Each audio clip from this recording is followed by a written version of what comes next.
our kind of SURJ's mission statement is we envision a society where we struggle together with love for justice, human dignity, and a sustainable world. And for those folks who may not be familiar with SURJ, the organization came together after the election of Barack Obama, and we began to see a lot of racism emerge its ugly head in terms of him being a black president and what that meant. And many black leaders called upon white folks to basically start organizing and engaging white people around racial justice. And so people began to take up that call as things have intensified, and we see the killings of black folks across the country by police and other state forces. More and more chapters emerged around the country, and today there's about 150 chapters of SURJ in different cities, always working to be accountable to the leadership of our partners, people of color-led organizations, black-led organizations that provide leadership, and we really want to work in accountability to make sure that we as white folks are working to end white supremacy and not perpetrate it. So there's lots of challenges with that. We struggle around that. We accept the challenges that brings for us, and we invite you to join us. We had a SURJ event here in February that was a panel discussion looking at the new Jim Crow.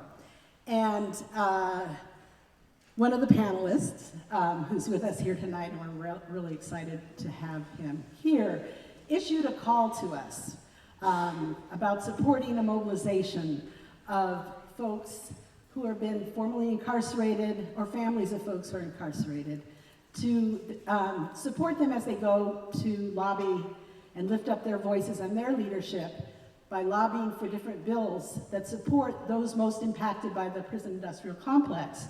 And he issued that call to us. Folks got really excited on many levels. Like, one, we're gonna go to Sacramento, be there, also to be there as a buffer, because the same day, police are coming from around the state for Fallen Police Officers Day. So it's a powerful moment that we need to show up and stand in solidarity. And the other aspect of it is fundraising, and so, which is what we're here about tonight as well. Not only to hear these incredible speakers, but also to raise funds, significant funds that will fund those buses that need to take those folks to Sacramento, that will fund the motel rooms where they're gonna have their trainings in terms of how to talk to legislators about the different bills that they'll be addressing. So we are really excited to support and lift up that leadership, and so it gives me great honor to welcome the Executive Director of Legal Services for Prisoners with Children, Dorsey Nunn. Was anybody here when I spoke here last? I just want y'all to know, I didn't wear the suit today. Last time around, I came in here, and my mother is the founder of the church. So I dressed all up, and I had my suit on, and I looked at the audience.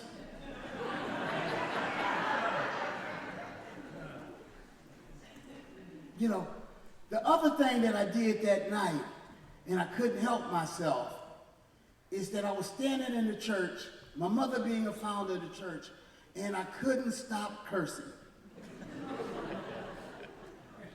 You know, so to this extent, I kept thinking about my mother, but it wasn't enough to make me not curse. So I went out and I got me some potent force to help me tonight, because I think that we're in a critical point and at a critical moment, and I need to do my best to convey my message to you in the language that you feel comfortable embracing. So, what I did this time around was I brought my 2 grandkids with me.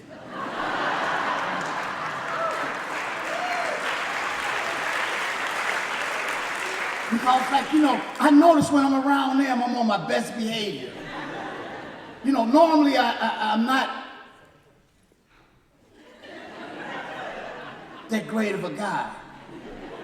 you know. And when I'm hanging out, the other confusing thing was that when I was up here last time around, I had two conversations going on. Because I looked at the audience and seen that it was mainly white, and I got comfortable and I started thinking I was talking to my homies on San Quentin Yard.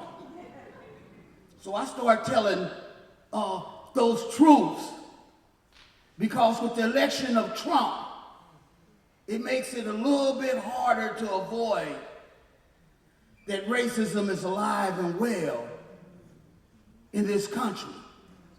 It makes it extremely difficult to sidestep that issue. And I had a friend, because I used the P word last time around when I was talking about Trump, the groper. And I talked about feeling abandoned, because I couldn't understand how come so many white folks voted for the clown. I really couldn't understand that. I was having abandonment issues. I was thinking that how y'all couldn't see him. Then I recognized it wasn't y'all.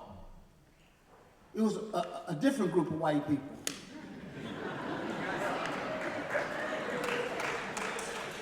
And at first I was angry. And I started thinking about, why am I here? Then I started thinking, I was here to find new friends. Because I think that Trump is so ignorant, he's going to make you be my friend whether you want to or not. So like, if y'all didn't feel like being my friend before the election, hell, I think I'll be coming over your house pretty soon, E. I'll be family real soon. You know, when I came up in here, I talked about the quest for democracy, because not everybody is able to vote in this country.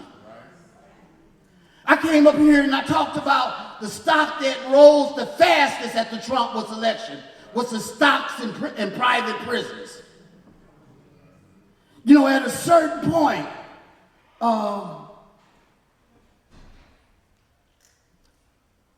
after I left the church, I recognized how come I was cursing so much. I guess it's my way of saying ouch. I think that it's when it's extremely painful and I'm cursing. It's almost like slamming your hand in a car door. And sometimes that's how it feels when racism hits you. You know, how many of y'all seen the man drug off the plane? David Dow. How many of y'all think he's going to get some money?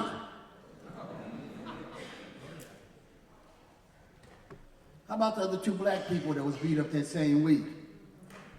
One in Sacramento and one in Georgia. Do y'all expect that they're going to get any money? So, because at a certain point, I think beating up black people, the police beating up black people, is commonplace, it's typical. And we'll walk past it like it didn't matter. Like there was no value in that life.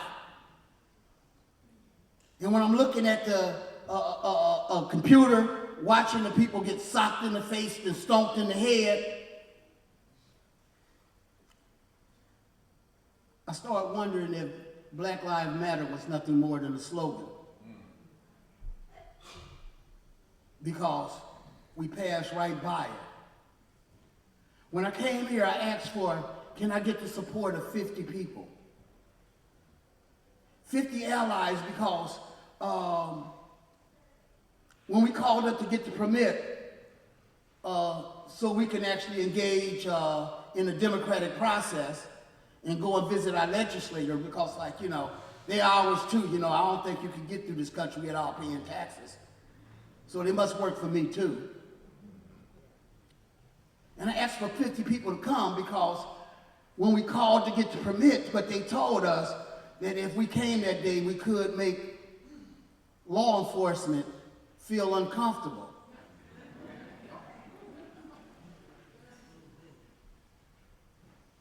And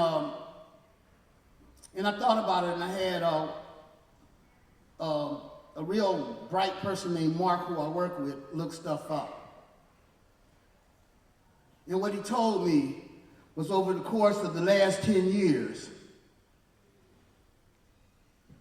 4 police die every year, or on an average of a year, for people killed by the police. We die every 3 days. But they were the ones feeling uncomfortable.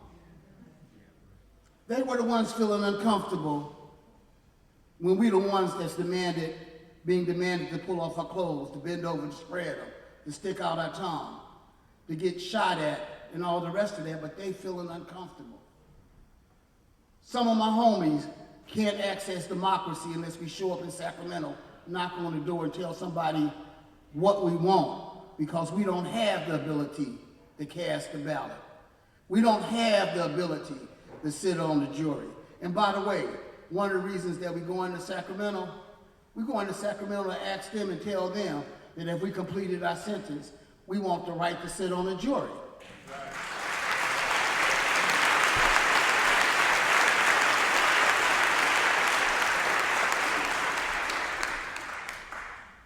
Y'all don't look like the same group of people that was in the crack house with me.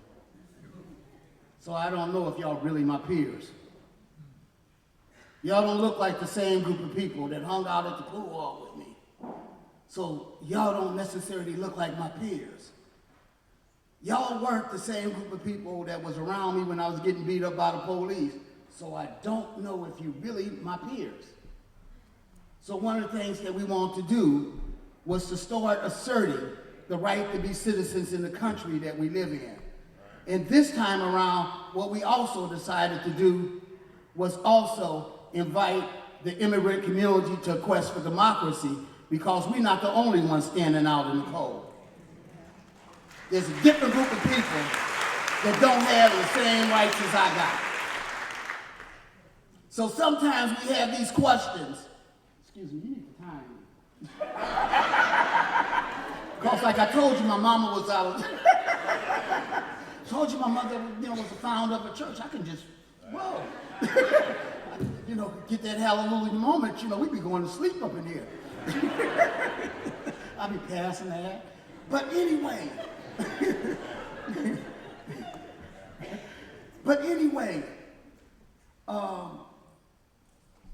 for some of us, we fighting as hard as we can to be citizens of this country. So when we say that we go on and do a quest for democracy, we recognize that our democracy for a person like me could look a little bit different. It could look like me standing in front of a store holding a sign. It could look like me participating in the demonstration. It could look like me going to Sacramento and making a demand on the legislature that they stop giving every sentence to us. When I was here last time, I talked about what happened in Ferguson. It wasn't just about Michael Brown laying in the middle of the street dead. It was about the whole community being shook down by law enforcement. Everybody had a ticket. Everybody couldn't pay a fine. So one of the things that we're going to ask the legislature to do is to stop asking us for money when they know we ain't got it.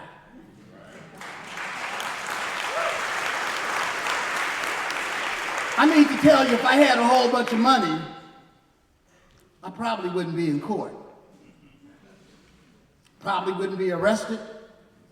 None of those things would happen. So we asked them for that. We also asking them to ban the box in the private sector. See, because at a certain point, we can pretend that the extraordinary large numbers of black people being arrested is not racism. We can pretend that the unreasonable stops and searches that's disproportionate to everybody else is not racism. We can pretend that when we get ready to bail out of jail that we pay 30% more than other people, and we can keep pretending. And by the way, we're going to Sacramento to ask them to do away with bail, since that didn't seem to be fair either.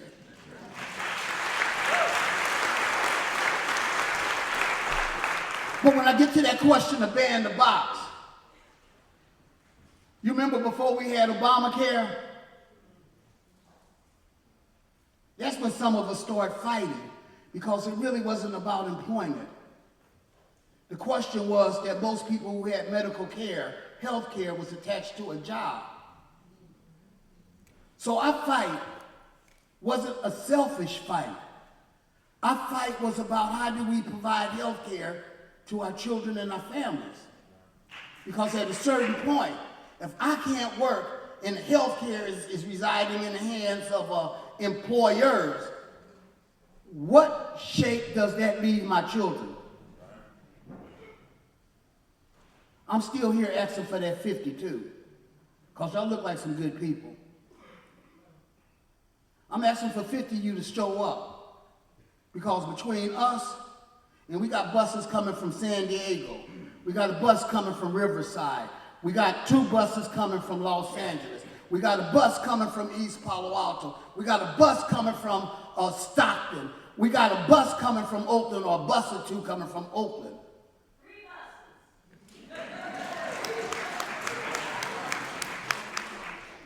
So who's going to stand between us and the police when they feeling uncomfortable? We don't feel like it's going to be a party for us either. And the police is going to surround the Capitol to all the entrances, because there's going to be a couple thousand of them there. So in order for us to get into the Capitol, we most likely are going to have to walk through the lines of the police to go in and knock on the door, where we don't have an appointment in some cases, and in some cases that we do. Now, I often hear people talk about what they would do and how they would have been committed. You know, so when you lay down at nighttime and you think about the civil rights movement, do you think that you would have walked across the Pettus Bridge? That's your invitation right now. When you lay down at night, do you think that you would have sent your children to school to walk through racist lines where people are yelling and seething with racism? This is your moment right now, and your invitation to this movement. You know, when people are being shot, killed, and maimed, do you think that you would really show up? God, I just had this crazy thought. And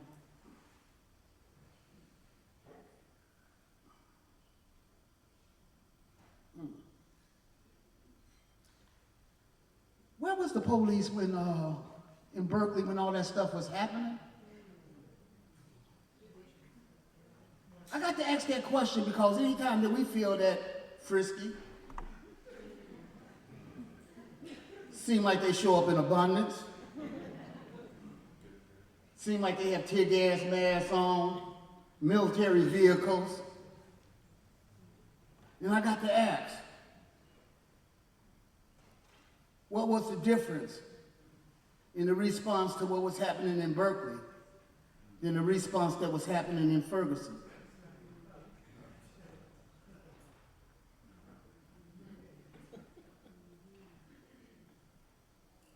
You know, but I'm getting old and gray and silly.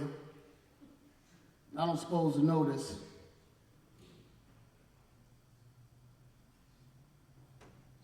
Thank you, Shelby. Thank you, Raven. Thank you for not allowing me to curse. Because that moment, it was one of those moments. It was creeping in on me. So once again, I want to give you an invitation to join some of us in Sacramento. I'm not asking you to speak for us, because at a certain point we got to speak for ourselves. I'm asking you just to stand in between us and the police, to stand in between us and harm's way. I'm asking you to actually make a contribution tonight at some point. Because like we're in the church, and like I said, my mother was the founder of the church. So when we had this bright idea that we was going to bus people from all over into the state capitol, and we was going to spend the night there, do all of that stuff, we had about $3.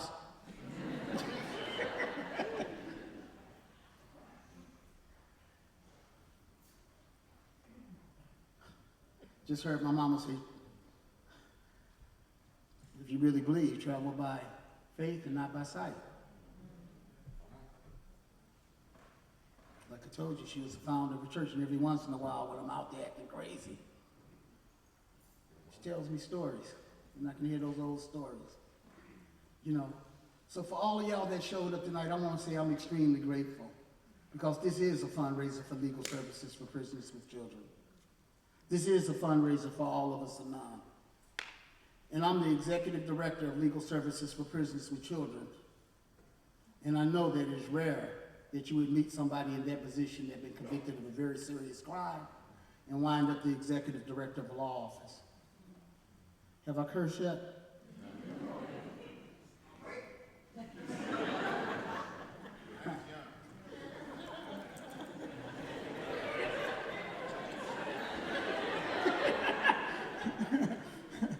Grandkids is working. It's working. You know, I'm extremely honored to be here and invited here for the second time. This is the third time I've been in this church. The first time that I was in this church, we was burying a formerly incarcerated transgender person by the name of Baba Jean Baker. And it took me a minute to recognize that every time I walk into this building, I think about Baba Jean, because she was a formerly incarcerated transgender. And the lesson that she taught me then was that even though I'm a black male, there's some other black people that got it worse than I do. And I could recognize that what she did was taught me and a whole bunch of formerly incarcerated people her lesson. And that was an important lesson for us to learn. And we took her down to Alabama to teach a group of us her lesson. And I will always be grateful for that.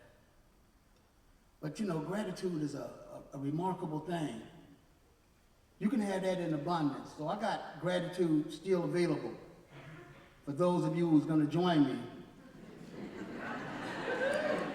on May 8th.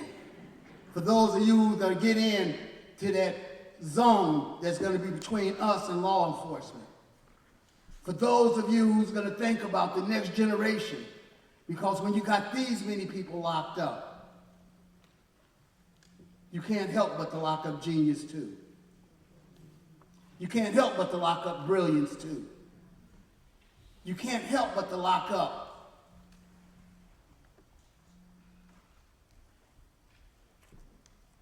wonderful people. Last time I was here, I said that every morning that I wake up, I'm also the co-founder of an organization called Free at Last.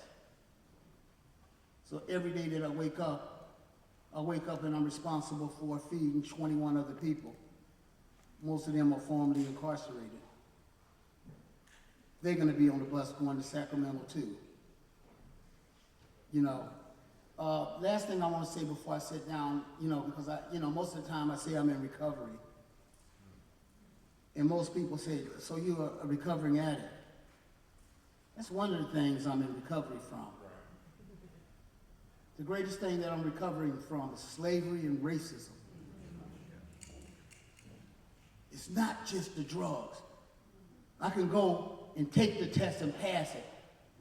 You know, come to think of it, you know, I ain't got high in 25 years. But I can't shake the color of my skin. I can't shake the reality that I'm an executive director of a law office. If I lose my job today, no one's going to take it into consideration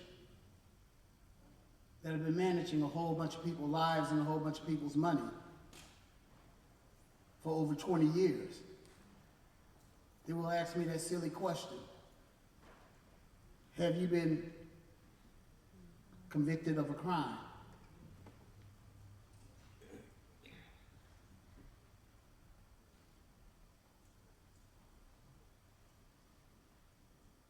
I want to introduce you to two concepts. One of them you heard about. One of them is that you're innocent until you're proven guilty. If you're asking me for bail, Obviously, you don't believe that.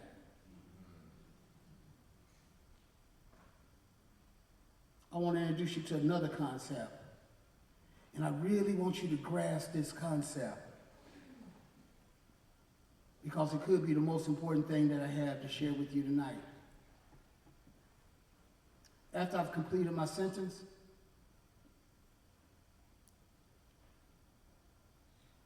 I demand the presumption of rehabilitation, and I don't owe anybody anything.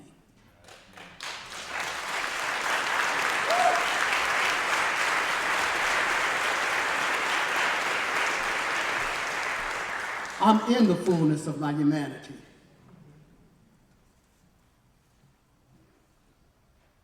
And I'm not going to ask you to respect it. I'm going to demand that you do that. So at a certain point, once again, May 8th means a lot to a lot of us. They've been convicted of a lot of things. And I need to tell you, the foundation of public safety is food, clothing, and shelter. And I think that we all should be entitled to that.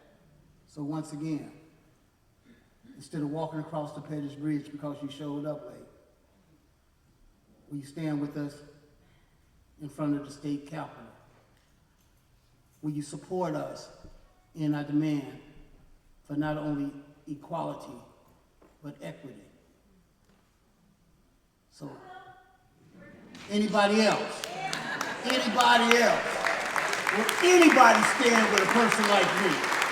I know that y'all will stand against Donald Trump, but will you stand with me is the real question. A lot of y'all will stand against a whole bunch of stuff, but will you stand with a person like me? Because if you won't, I don't know if we're ever going to dismantle racism. Because the catchers have been chasing us a long time.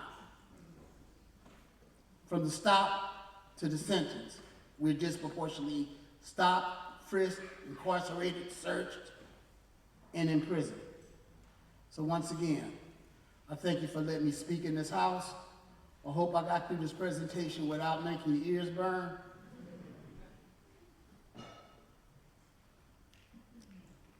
And I really do love my grandkids, because they bring out the best in me. Thank you for allowing me to speak. Those of you who are going to go with us to Sacramento on Monday, May 8th, there's different ways we're going to do this. So the SURJ website, surjbayarea.org, if you look under events, there's you can RSVP there. There's also, we're going to organize carpools, and you can click on a link that's there to do that. If you can't go that day, there's a donation button, and you can click there and help pay the cost of all those buses, which, by the way, cost $2,500 each. But Elliot's going to talk about that in a minute, so I'll save that for later. So we are going to bring up now Tim Weiss, who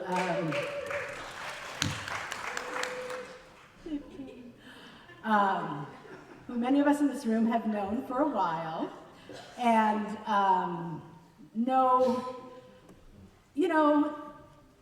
there's a lot of discussion about Tim on social media. There are conversations that sometimes happen around what is his role, what is our role as white people in this struggle. I'll just say this, is that I'm one of the people that deals with talking to the campuses where Tim goes 3-5 days during the week, and to places in this country where it's not the Bay Area, where they don't have events every night that help lift our consciousness, that help us talk about what does it mean to struggle against white supremacy. And so there's a role for all of us in this struggle. And I'm so proud to work with this man and the work that I know he does, that's out there in Kansas, in the middle of Wisconsin, through tornadoes, through blizzards, got stranded in Detroit last week. and still ended up jumping on a plane and making it to one of the engagements. So there's a lot of work that goes on around this country that folks don't know about. And I just want to say that I'm really proud to work with this man. I'm really proud of the work that he does. And, you know, just want to like say that and put that, since tonight is a lot about gratitude, to say how grateful I am for the work that he does and the differences he's making in lives of so many people. So without anything else, I will bring it up tonight.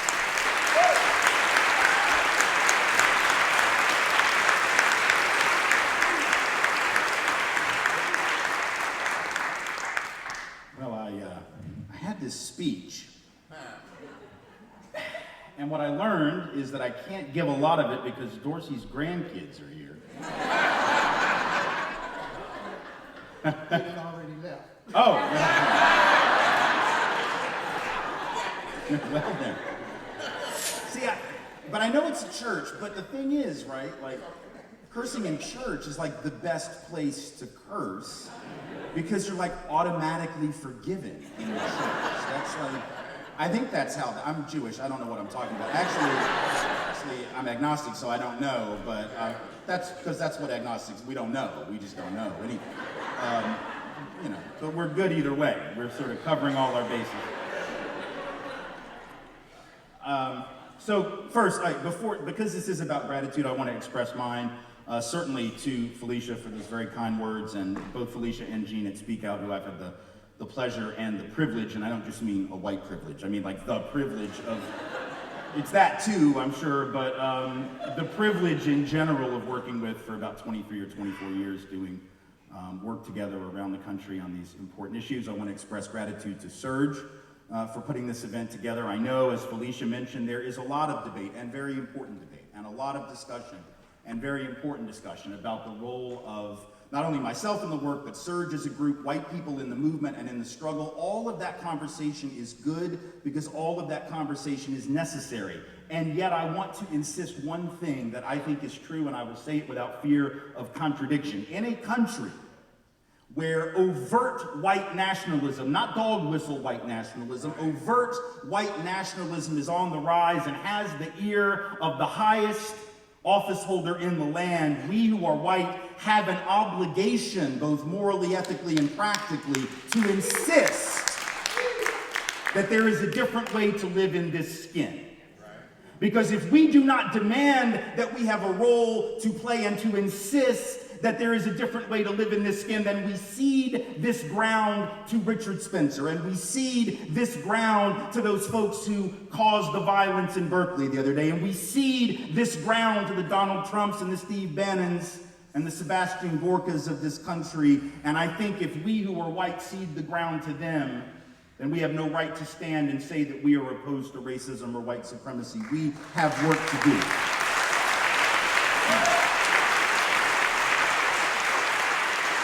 And I want to express gratitude, of course, to LSPC for the work that they do, All of Us or None, the work that they do, their efforts culminating in this important day on the 8th of May, when I am certain many of you in this room, inspired by those words you just heard, will not only help contribute financially to get those buses there, which is vitally important, but will also put your bodies on the line for that purpose as they fight, as they have been fighting now for some time, for meaningful criminal justice reforms in this state, which, if accomplished, can serve as models for the rest of the country.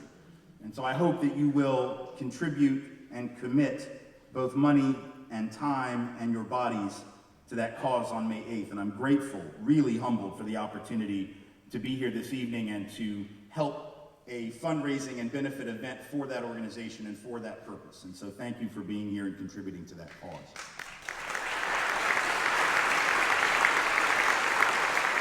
So when we were planning this, right, the idea was, okay, I'm going to talk about Trumpism, not Trump, but Trumpism, right?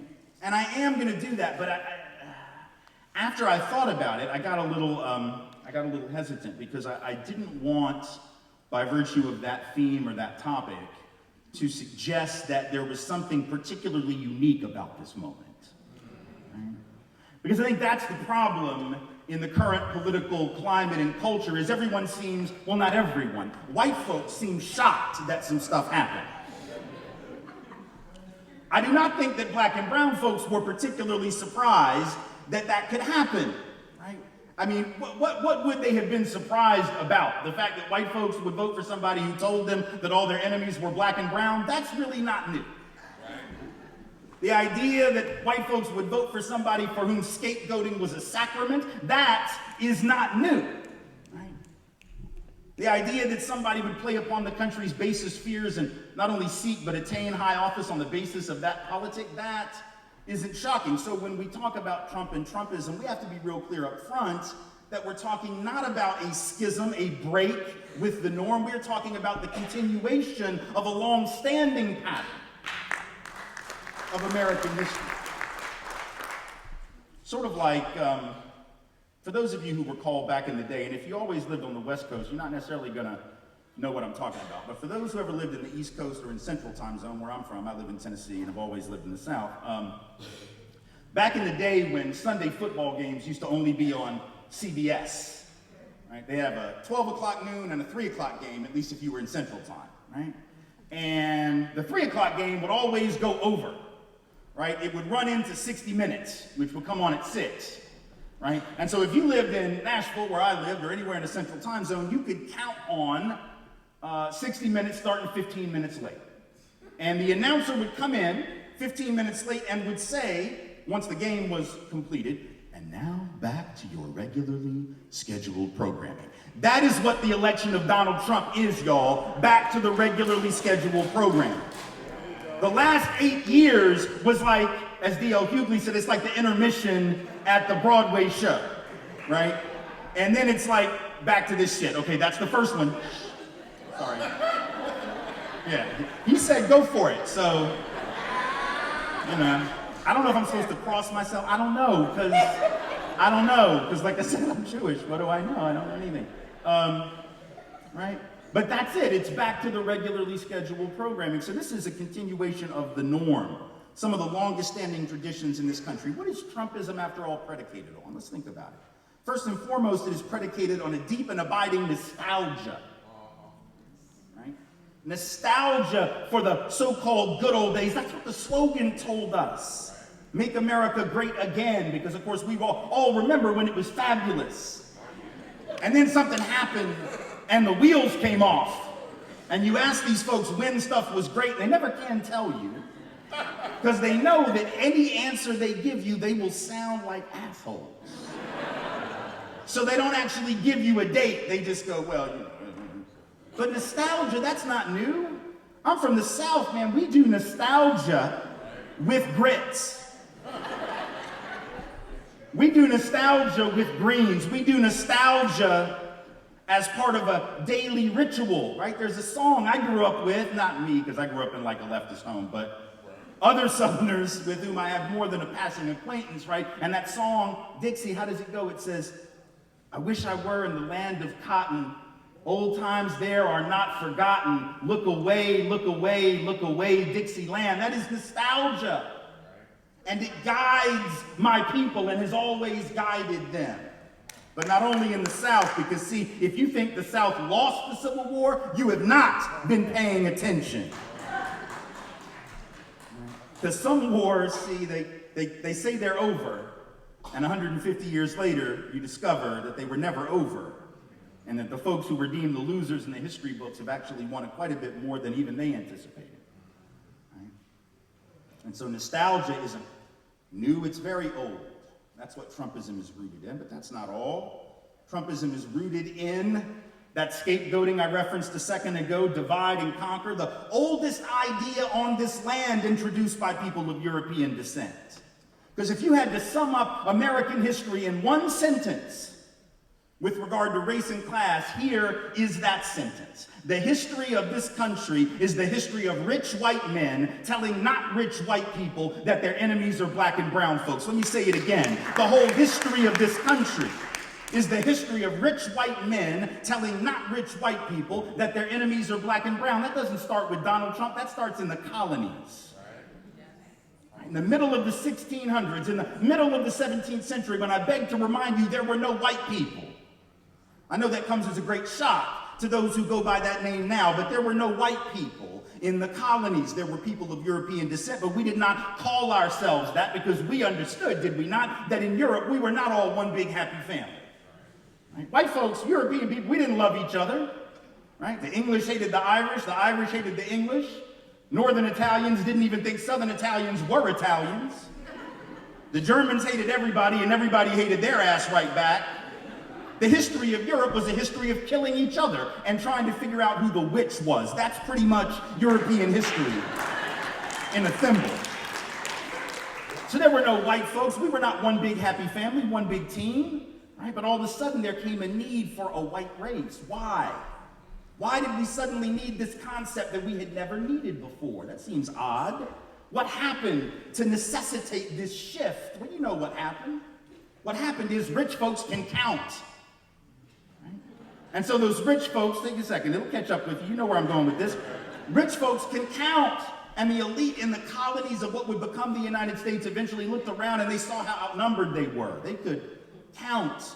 They could see that when you took those African enslaved persons and added to them the number of European indentured servants, just one level above slaves themselves, and then when you added to them other European peasants who maybe were no longer indentured but nonetheless were poor and owned nothing, that they outnumbered the owners of the land and the property elite 10 to 1, 15 to 1, 20 to 1 in some communities. And if you're one of those elite, you start to wonder, don't you? My God, eventually they're going to figure out this scam and they're going to take our stuff. So we got to come up with something. We got to have a plan. What's our plan? Our plan is to create this thing, this fiction, this thing that never existed before called the white race, and tell some of these poor European folks that they're part of it.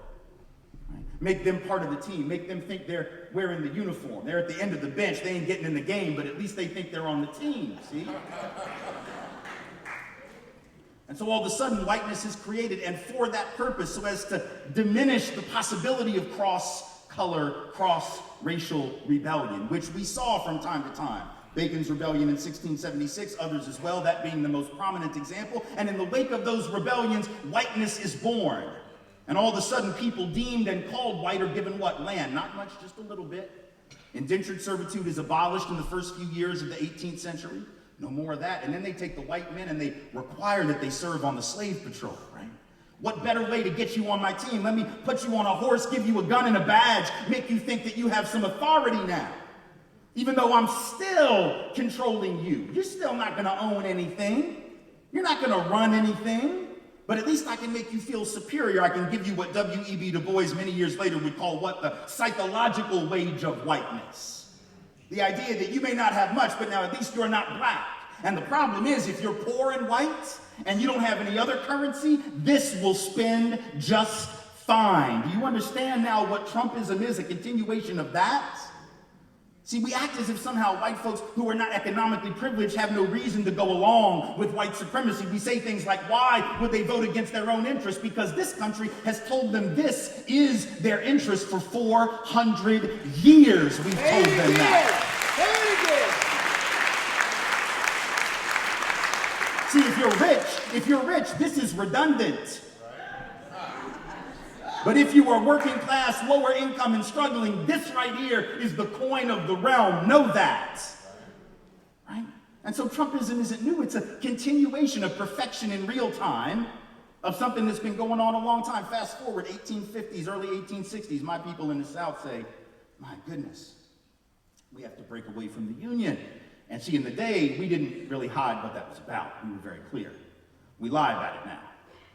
But back then, we didn't have any shame about it, so we just told the truth. We said the reason we wanted to break away from the Union was to preserve white supremacy and the institution of chattel slavery. It was Alexander Stephens, the vice president of the Confederacy, after all, who said that the cornerstone of that new government was the great truth that the Negro was not the equal of the white man. His words, not mine. He didn't talk about states' rights. He didn't talk about tariffs. He didn't talk about trade policy or economics. He was talking about white supremacy. But now here's the trick. If I'm one of the elite and I want to go to war to preserve my interest in human beings as property, and you are poor and white and own no such person, what is your incentive to go fight for my stuff? See, that's hard. Right? Why would you do that, right? Why would you fight to protect my stuff when you don't even own the very property that we're going to be fighting over? The way you do it is I come to you and I say, you got to go to war to protect our way of life. What do you mean, our way of life? I don't own anybody. Yeah, but you see, if they get free, they're going to take your job. Oh my God. Really? No, fool, they already got your job. That's the point, right? I mean, if you're white and you got to charge $1 a day to work on the farm, to work in the blacksmith shop, to clean up the house, to build the levee, and they can get a black person to do it for free because they own them, guess who got the gig? Free got the gig. People like free, right? So in other words, the system of enslavement underbid the wage base of working class white people in the long run, was against their interests. They would have been better off joining with black folks to overthrow that system, but the psychological wage of whiteness and divide and conquer and scapegoating worked. Trumpism. Fast forward to the 1930s, height of the labor union movement. Now you got labor leaders, whites. These aren't even the elites. This is just the elite within the labor movement, not even the real elite. But even they were falling for it and using it, weren't they? Because they were saying things like, well, we can't integrate our unions, my God. Because if we bring black people and we bring Mexican folk and we bring Chinese labor into these unions, it's going to reduce the professionalism of the working class. No, fool, it'll double the size of your union. Which would probably be helpful when you go on strike.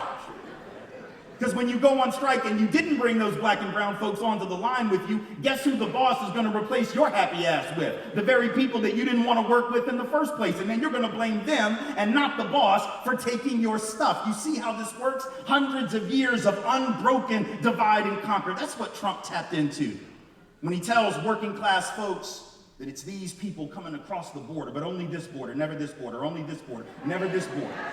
We're not, I gather we are not worried about crafty Canadians sneaking into our country to take advantage of our superior healthcare system. Just these folks, right? And he tells them that's why you don't have a job. And it works, right? It works. I got an email a couple of years ago. This is before Trump was really, I mean, even he announced, I think, but he, nobody was taking it real seriously. And this young kid writes to me, maybe early 20s, young adult, whatever, young dude, and he writes to me and says, and it's all in capital letters, so you know. And he's yelling at me through the screen, just like yelling. Like if you don't like me, you can keep the cap lock off. You don't have to do that, right? But he sends me this unhinged email. Says, I can't find a job because blacks and Mexicans are taking all the jobs. Really? All the jobs? Black folks and Mexicans, all the jobs. All the jobs. Even though black folks and Latino folks have twice the unemployment rate roughly of white folks, even when they have college degrees, black folks with a college degree almost twice as likely as whites with a degree to be out of work. Latinos with a degree, 50% more likely than whites with a degree to be out of work. Asian Americans with a degree, 23% more likely than whites with a degree to be out of work. Our indigenous brothers and sisters, 2/3 more likely to be out of work, even with a degree relative to white folks. But they are taking all the jobs. Where the hell are they taking these jobs? Like a block and a half, and then they're like, I'm done with that. Where are these jobs? On Second Life? Like, are they on Minecraft or some video game or something? I mean, where are these jobs? And this is the same kid who one paragraph later says that he doesn't like blacks and Mexicans because they're lazy. All right, which is it? Because see, it cannot be both. I'm thinking that if you took all the jobs, you were like the opposite of lazy. And if you're truly lazy, I think you probably didn't even take one job, let alone all the damn jobs. I don't ask much of racists because I expect very little. But consistency is a must. I just don't like my racism to be in the form of a moving target. I just want people to stick on one stupid, ridiculous, racist stereotype at a time. But that's what people fall for because they've been falling for it for 400 years. So when we look at Trumpism as something new, right, we're obviously already starting off with an analysis that is inadequate. Whereas if we understand it as something old, if we understand it as something that has been a consistent problem in our country, it's actually less frightening, right? Because if it's new, sometimes you don't know how to deal with the new danger. Right? Because you think, oh my gosh, all that stuff that we did before to beat back the forces of fascism and repression, that stuff won't work because this is some new stuff. But actually, a lot of those things will work. A lot of the lessons that we know, a lot of the victories that we have won can be won again if need be, and even further than they succeeded in the past if we understand what it is that we are up against.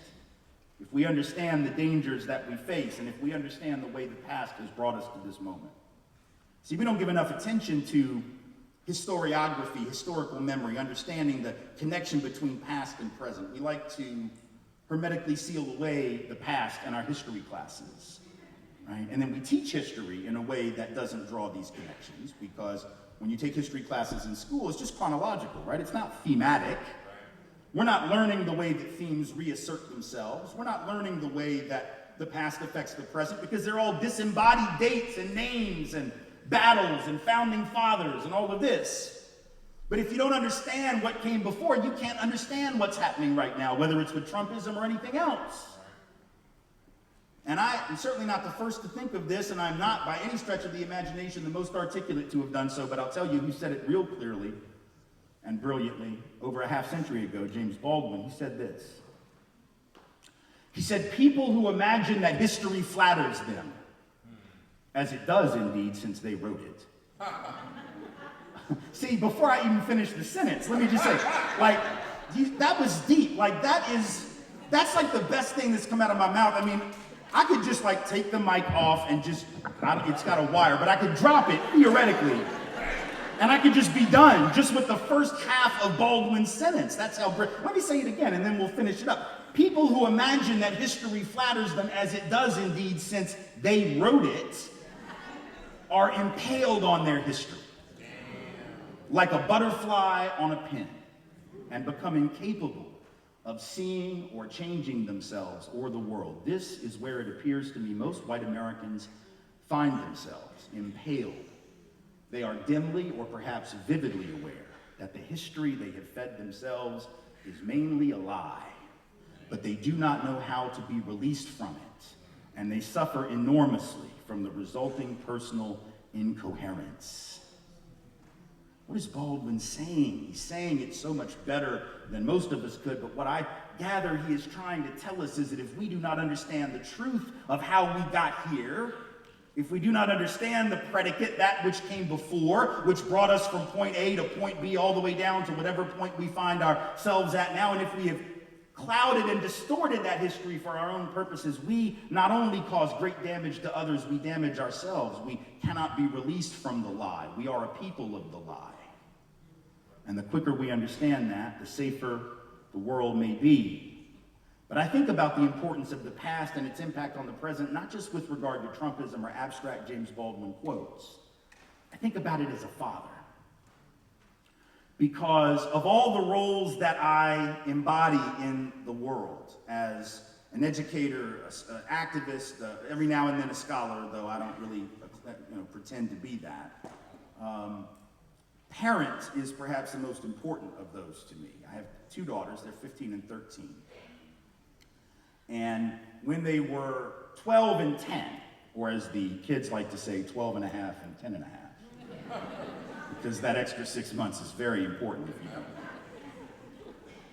When they were 12 and 10, one day I was driving them. They're dancers, first of all. Some of you know that, but most of you who I don't know that. They're dancers. And we were headed to the dance studio where they were in a dance company this one particular afternoon after school. And the dance studio was downtown in Nashville. Their school's about 8-minute drive by Surface Street to the studio. And so we're making this drive one day. And this is a drive we've made probably every day during the school year for over a year at that point. But on this one particular day, something very unique and different happened. We were stopped at a red light about halfway to the studio. And this red light happened to be located in the middle of a public housing development, right on both sides of the street, public housing. And we're sitting there waiting for the light to turn green. The younger of my two children, Rachel, sitting in the back seat, looks around, and I'm sure she had noticed this interesting fact of demographics before, but on this particular day, she decided to ask about it. She says, "Daddy, why is this neighborhood pretty much all black?" Now that is a damn good question. I mean, that is one heavy sociological inquiry. My 10-year-old is doing urban anthropology in the backseat of my Toyota, and I'm so proud. And what I wasn't just proud, I was actually really relieved, because that is like the one question my kids could ask me that I actually know the answer to. Because like when you're a parent, there are those moments when your kids ask you stuff and you don't have a clue, right? Like if they had said, "Daddy, where does electricity come from?" I would have, Google it. I don't know. It has something to do with circuitry. Beyond that, I'm lost, right? But you asked me about the racial dynamics of a neighborhood. I actually know that. Right? So I was really happy, very proud of myself, knew that I got the answer. It's right here in my throat. I'm ready to give the answer, but then this thing happened. It was something I did not know was going to happen because I am an only child. But apparently, some of you will know this, apparently, when you have a younger sibling who is asking a question of a parent in the presence of an older sibling, inevitably and without fail or very much hesitation, the older sibling will offer up their own answer as a way to impress the parent in the presence of the younger child. I did not know that this was a thing. Apparently, it is a thing. So as I'm about to give the answer, about to inform my child of the one thing that I actually know in the world, she says, I remind you once again, why is this neighborhood pretty much all black? The 12-year-old Ashton leans in and says, redlining, which is scary accurate. And I was like, what? Like, have you been reading my books? Or... like, who are you? Like, is it genetic? Do you just know stuff? Like, what was that? And the 10-year-old said, yeah, I don't know what that means. And I said, I don't think your sister does either, but it was one hell of a guess. Right? And here's the thing. I do want to, for those who don't know the term, I'll make sure you do in just a second. But the thing about saying redlining, it's not quite accurate. Redlining isn't necessarily why that neighborhood is black, but it is why it's poor, right? So she was conflating race and class a little bit, but I'm gonna give her credit anyway, because she's 12, right?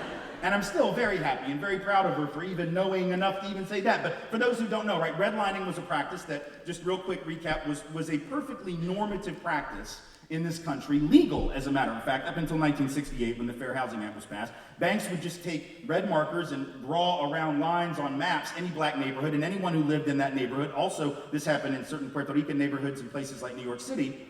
Anyone who lived in the borders of that neighborhood was not getting a loan. You weren't getting a mortgage loan, you weren't getting a business loan, you weren't getting an equity loan to expand your business if you already owned one. And it was a way to essentially choke neighborhoods from having capital, right? And this was done for years, for decades, for generations, and even after the Fair Housing Act was passed, it continued informally, right? The best evidence we have says there are 3 to maybe 4 million cases of race-based housing discrimination still happening every year, at least a couple million of those in the mortgage market. So it's not like it doesn't happen anymore, but it was formal. It was absolutely legal for a very long time. And so what happens is, if you deny capital to people in certain neighborhoods, you're going to guarantee that they will be low income. You are going to deny them the possibility of building or accumulating any kind of wealth or assets or businesses or anything like that. Now, the reason that it became black related to the reason it became poor, but the part that my daughter didn't quite know, so I had like 3 minutes left before we're at the studio, so I'm like, okay, here we go, right? Is because at the very same time that government was and banks were collaborating to redline neighborhoods and keep them from having capital, they were also doing some other things. Let's recall, first of all, that public housing was created for white people. Most people don't know that history, right? But in the first several years of public housing, people of color couldn't even get into it. It was for white working class folks alone. It was created so as to give them a foothold in the economy in the years of the Great Depression. But at the very same time the government creates public housing, they also create some other stuff, don't they? That allows white folks to not only leave public housing, but to leave the cities altogether. They create the FHA loan program, later on the VA loan program, the GI Bill, and these things, even though they were theoretically open to everyone, in practice were not. 98% of all the FHA loans from 1934 to 62 were given to white families, people of color virtually excluded from them, and so you have these government-guaranteed, government-backed, in effect, government-subsidized loans that build the white middle class in the 1940s and the 1950s and the early 1960s. So you had white folks able to hustle it out to the suburbs where only we could live, right? With all of this newfound wealth made possible by the government. At the same time, black and brown folks are locked in the cities, unable to move into those spaces and unable to access those government subsidized loans in the spaces where they do live, or conventional private loans from the banks that were redlining them. And now we're at the studio and the lesson is over. And the kids seemed to understand it. And as I drove away, there was part of me that was like, God, I hope that made sense. And it seemed to, but the more important thing was I was so glad that my child asked the question. And I was so glad that I had at least a thumbnail sketch of an answer for her, because ask yourself this: what happens if she asks that question and I don't know the answer? What happens if a child asks you and you don't? What happens when we as a country don't know how the past brought us to the present? You know what happens? That child still continues to wonder, right? But that child, not given a sociological imagination or a historical perspective by a parent or a teacher, comes to their own conclusion, don't they? You think they're not going to come to a conclusion? No, they will. They will default to the only conclusion they possibly can in this culture. What is that? The only possible conclusion they can reach is that these people live here like this because there's something wrong with them. Because the operative ideology of our country, the creation myth of our country, the foundational secular gospel of our country, Genesis 1:1 of our country, is the idea that wherever you end up is all about you. So if you made it, it's because you deserve to make it. If you didn't make it, there's something wrong with you. The idea of meritocracy, of rugged individualism, that you get out what you put in. If you are taught that, and we were all taught that in some way, shape, or form by this culture, if you are taught that and then you look around like my children and you see the disparity with your own eyes, you don't have to be a sociologist, you don't have to be an anthropologist, you just have to be awake. And you look around and you see the inequalities, and you have a country that tells you that those inequalities come from merit or the decided lack thereof, then you have a default position of racism and a default position of sexism if you see men disproportionately here and women disproportionately here, a default position of classism and a deference to capital because you see rich here and you see poor here. In other words, if we're going to undo white supremacy, we can't see it as a divergence from American tradition. We have to understand that it is woven into the founding ideology of the country, and unless we interrogate that ideology of meritocracy and individualism, we have no chance to upend it. Know that more than anything.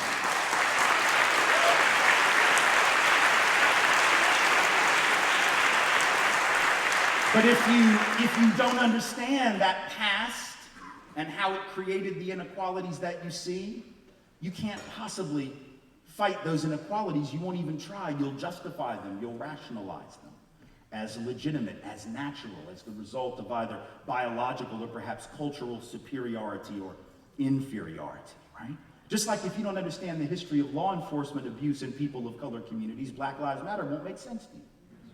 It doesn't make sense, right? Because if you think that the history of law enforcement in black and brown space is similar to the history of law enforcement in white space, you wouldn't understand the importance of articulating Black Lives Matter. So you would say stuff like all lives matter because, well, what about me? What about my life matters? You don't have to tell me that all lives matter. I got children, man. I know their lives matter. I know my daughter's lives matter. I certainly don't need anybody else to tell me. The difference is every cop in this country knows their lives matter. Every teacher in this country knows their lives matter. Every employer knows their lives matter. Every bank loan officer knows that their lives matter and their credit record doesn't. See, I know that white lives matter. They're already taken for granted. You don't have to articulate that which is assumed. You don't have to specify that which has always been included. You need only specify that which has been left out. But if you don't know the history of how certain folks have been left out of the word all, then the movement won't make sense. See, but black and brown folks know a little bit about this history. They know, for instance, that white people have a long history of saying all and not meaning it. To wit, Thomas Jefferson, who I gather is one of white people's favorite white people, Thomas Jefferson said, not necessarily y'all, but now some of them. Thomas Jefferson said, did he not? He said, these are his words, not mine. He said, all men are created equal, endowed by their creator with certain inalienable rights, among these, life, liberty, and the pursuit of happiness. But now when he wrote those words, he owned over 250 other human beings, so I think he might have not meant it. And when the Pledge of Allegiance was written, the first one in the 1880s, and then it was updated, keep in mind, it was updated in the 1920s, and again in the 30s, and again in the early 1950s. But every iteration of it, the last line was always the same, with liberty and justice for who? For who? For all. There's that word again, all, said by white folks who clearly did not mean it. And so if we have a history of saying all and leaving some folks out, we're just going to have to understand when black folks remind us that they are part of that word, and until they are considered and believed to be part of that word, they're going to specify so that we know that Black Lives Matter. But if you don't,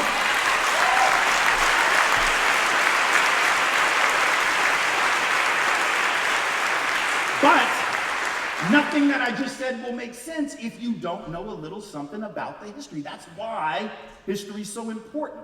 beyond the classroom, understanding the predicate, understanding what came first. But let me suggest to you that historical ignorance is not just an academic or an intellectual matter. It can be a matter of life and death. For people of color, we know this, right? If people of color don't understand the history of law enforcement abuse and the culture of policing that helps contribute to that. Not every cop, not every individual cop. It's not about good cops, good people, bad people. It's about a culture of law enforcement that over-suspects some and under-suspects others. It has been predicated on that notion for hundreds of years.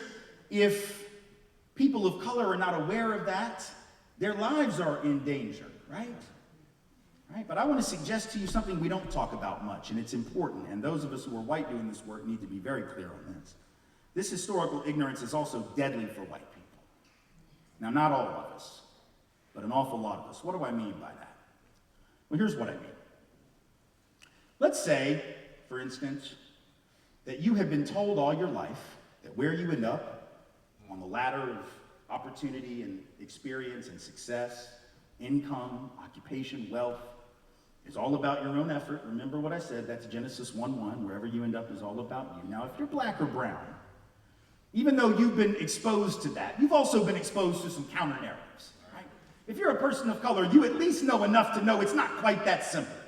I'm not saying that people of color never fall prey to it, but for most people of color in this country, they hear that and they go, yeah, but not really, right? But the thing is, white folks actually have had the luxury of believing it, right? Even the working class white guy who doesn't have necessarily a pot to piss in, right? Even the working class white guy working in a coal mine in West Virginia had the luxury historically of believing in horizontal mobility, if nothing else. What is horizontal mobility? It's the ability to say, well, my granddaddy worked in the mine, my daddy worked in the mine, I work in the mine, my son's gonna work in the mine, by God, because as long as you're strong and can lift stuff, you'll always have work. See, no black person in this country ever had the luxury of assuming that. No person of color in America ever assumed that just because they worked hard, they'd have a job. Black and brown folks have been working hard since the dawn of time, certainly since the dawn of this country, and yet know that they have very little to show for it in an awful lot of cases. So people of color always had that BS detector that allowed them to realize it was more complicated. But for the vast majority of white Americans, even the ones who were struggling, there was the luxury of believing if I just bust my ass, if I double down on my work effort, at least my kids will be better off than I was. And their kids will be better off than them, and their kids will be better off than them. Again, people of color never had the luxury of believing in that America, but white folks did. And now what happens if you've come to believe it? And then all of a sudden the economy changes, right? And goes global, and now some of your jobs are superfluous. And what if all of a sudden the owner of the coal mine realizes he doesn't need as many coal miners because he can just take dynamite and blow the top off a mountain to get at the coal? And so now you're superfluous. Now your job is an anachronism. See, people of color know what it is to have to hustle up the next gig. People of color know what it is to not have any kind of economic security or an assumption of a future. But white folks have come to expect that. So white expectationalism has been one of the biggest privileges of all, right? The privilege of believing that tomorrow would be brighter than today just because it has to be.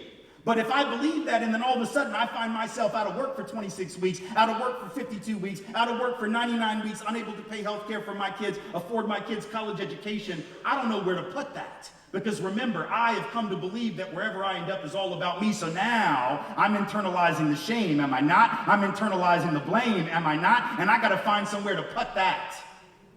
And then a politician comes along and he says, I can take your pain. And more than that, I can tell you who's to blame for it, because it's not you. See, when those people in that part of town, when they're out of work, that is their fault. But when you're out of work, it's also their fault. Right? See, and y'all have been reading about the opiate crisis, right? The opioid crisis, right? It's interesting we call it that, right? It's a crisis, y'all. We got to do something for these white people. They're all doing oxy and shooting up heroin. My God, what's happening? We had a heroin crisis in the 70s. We didn't call it an opioid crisis. We called people junkies, and we locked them in prison. And then we had a crack epidemic. We didn't call people locked in a crisis. We didn't counseling and rehab and treatment and education. We counseled prison. Now these white folks in small town, quote unquote, real America, getting hooked on opiates, and we go, oh my God, gotta help them. Okay, well, that's true. Should have helped those other folks too, but, you know, So here's the deal, though, about the opioid crisis that you haven't really thought about, or maybe haven't thought about. It certainly hasn't been talked about in the press. What's an opiate? I mean, pharmacologically, what is it? It's a drug that has one function, blocking pain receptors. That's it, right? What is a politician who comes along and says, I can take away your problem by building a wall? Right? That's a walking, talking human political opiate. And it's about blocking pain receptors. It's not about solving the problem, because the opiate doesn't solve your problem, right? If you have a crushed disc in your back, you're gonna need surgery. The opiate will help you get through the pain. It will not fix your spine. If they put you on opiates because you have cancer, that will not take away the cancer. It will just simply kill the pain for a minute. But the problem will still exist. Same thing with the political opiate being offered by this man who's in power today and all of those who've come before him. See, this opioid crisis has to be understood as a crisis of late-stage whiteness. Right? I mean this. This is why not understanding the past is dangerous even for white folks, because see, if white folks understood the con of meritocracy and rugged individualism, if white folks had just listened to people of color who have known historically that that was based on fraud, then we wouldn't be so flipped out right now. But if you've come to believe it, if you come to depend on it, if you've built up a mentality of expectation and entitlement that says, as long as I work hard, I'll always be at a 7 or an 8 or a 9 or a 10, and now I'm only at a 5. Oh, hell no. Whereas people of color know they're always going to have to hustle and scrape to get to that 7 or 8. And if they're at a 5, they might look around and go, all right then, I'm almost there. I just got to keep doing what I'm doing. But for white folks, when you turn to be 45 years old and you can't make it, and the country said you were supposed to make it, right? That shame that you internalize, you do one of two things. You either blame it on somebody else and you scapegoat them through a politician that asked for your vote, or you destroy yourself with opiates or heavy drinking or suicide. You saw that report a couple years back, came out from Princeton, right, that found that there had been this spike in white mortality only among one subgroup, right? All the other groups in this country, including people of color, had their mortality rates continuing to decline, which is the norm, right? In an advanced economy, mortality rates normally are dropping unless there's a natural disaster or a drought, a famine, something like that. So every other group, their mortality rates continued to decline, but from 1999 to 2013, there was a spike among white, working class, middle-aged, non-college educated white people. Now, why that group? You've heard this described in the press as deaths of despair, but that's not quite the way to phrase it, right? Because people of color who are middle-aged, non-college educated, working class are objectively worse off. They're far more likely to be unemployed. They're far more likely to be poor. They have 1/5 to 1/10 the net worth of those working class middle-aged white folks. Right now, hell, black folks who are in a household headed by a college grad have half the net worth of white households headed by a high school dropout. So we know that it's not because those white folks are the ones who are suffering the most in the economy, but I want to suggest to you they're the ones who are suffering the most relative to their expectations. So what it is not a death of it's a death of frustrated expectation. See, back in the 60s, there was always this conversation. Why were there urban rebellions and uprisings in 65, 66, 67, and 68 rather than 55, 56, 57, or 58? Because objectively speaking, the mid to late 50s were worse. That was pre-civil rights, that was pre-Great Society, pre-war on poverty. So you would think, right, that you would have these rebellions in the midst of the worst moment. But what the theory is, and it's more or less accepted now among sociologists, is that precisely because expectations rose with the civil rights laws, with the Great Society programs and the war on poverty, that all of a sudden the aspirations jumped to here, but the achievement stayed down here. And so people were increasingly frustrated by the gap between what they were being promised and what they were actually getting. Now ask yourself, if that's true for folks who have always been struggling, how much more true is it for people who always had high expectations?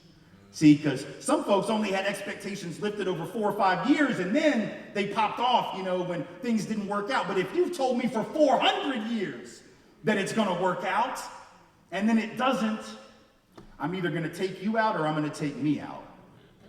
In other words, what I'm trying to say to you is that white people, working class white people, struggling white folks have a personal self-interest in ending this lie of white supremacy and meritocracy. We have to join with black and brown folks who have always known the truth, learn to listen to the truths that they speak, because those truths might save our lives. You see, this is not charity work. If white folks are doing anti-racism work to save black and brown folks, we need a new hobby. This is not charity work. This is solidarity work. This is radical self-help work that we have to do for us. People of color will liberate themselves from white supremacy, ultimately with or without us, but who's going to liberate us from white supremacy? It's surely not black folks' job.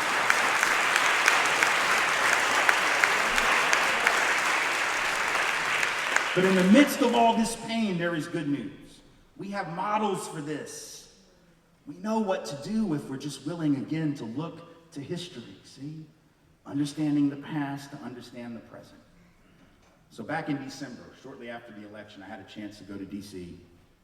I was doing a presentation up there and had an opportunity to go over to the newly opened Museum of African American History and Culture. If you have not had a chance to go, please, if you get the chance, go. It is really an amazing and powerful, overwhelming experience and an uplifting one in so many ways. You go there, and I'm not going to give everything away, but I want to just point out a few things because they're so important to getting the inspiration that we need to do this work and understanding what we face and for that matter, what we don't face.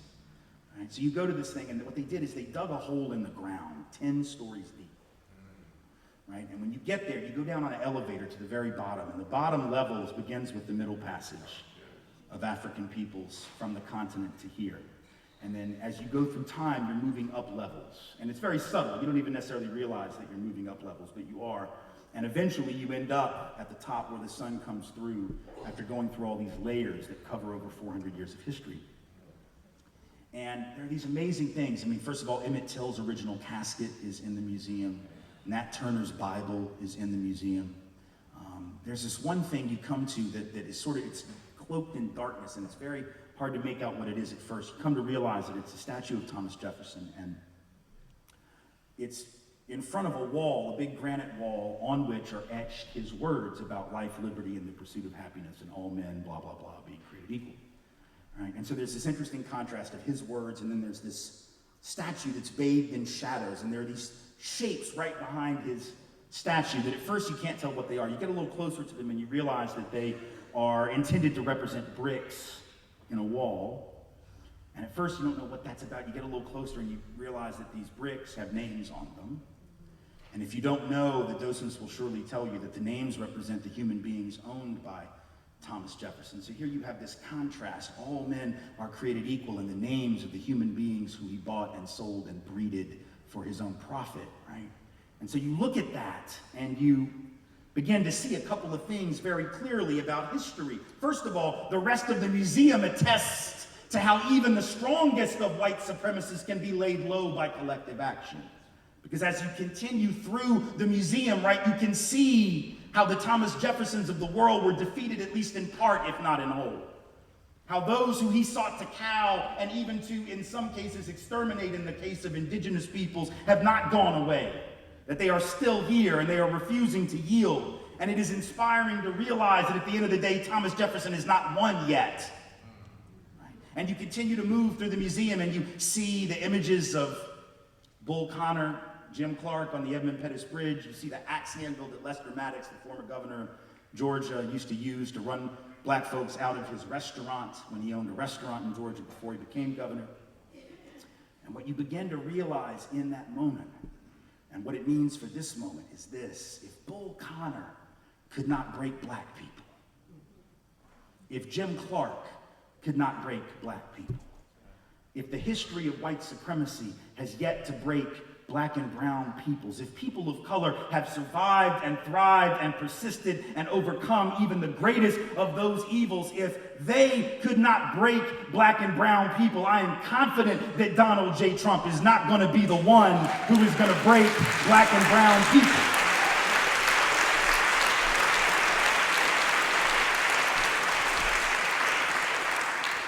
If black and brown people and their white allies have persisted and insisted upon justice and have overcome even the evils as large as those, I am confident that we today can overcome the evils that we face. For you, that begins on May 8th in Sacramento. Please be there, and thank you for being here. I appreciate you so much.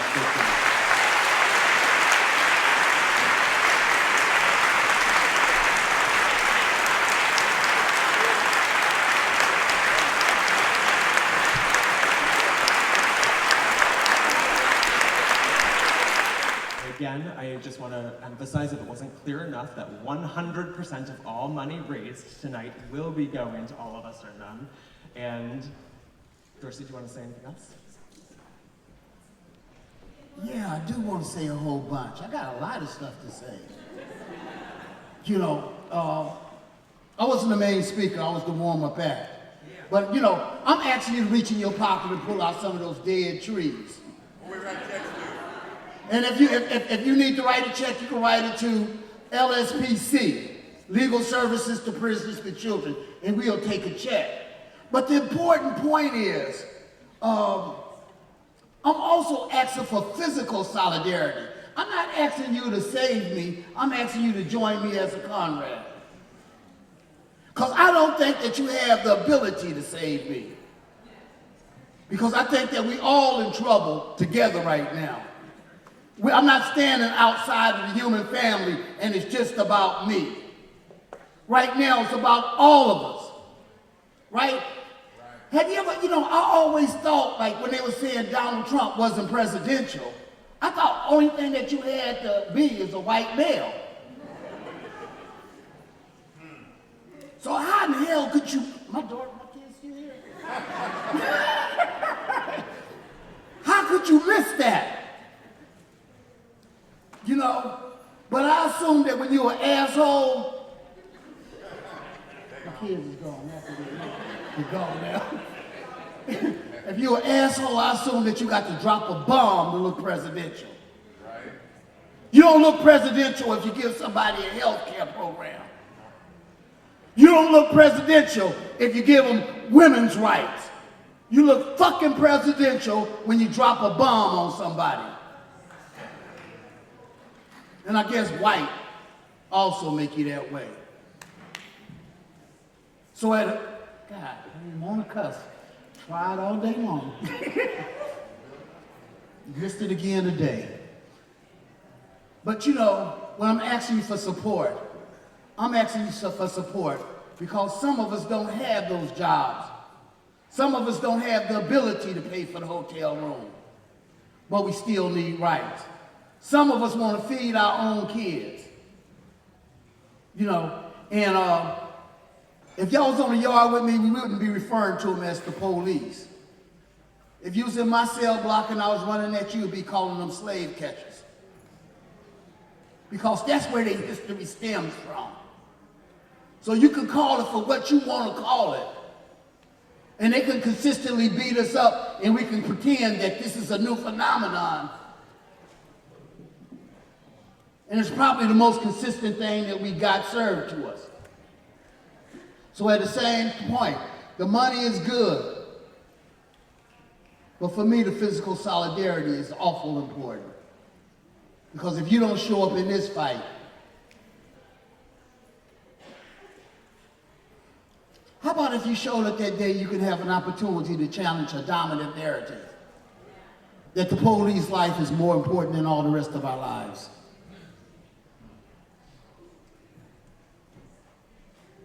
And that 4 of them a year is worth more than 1 every 3 days. Suppose you showed up and said that. Or suppose you just stood in that gap to make sure that other people are not injured, because some of us are fearful. And black people don't get to act like white people when we're fearful. When white folks get fearful, they have the privilege of killing us. When we're fearful, we only have the privilege of dying.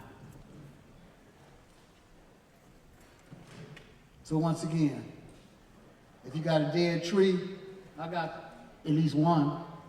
Can I make a donation? Because I'm trying to actually get to equity and to get to equality.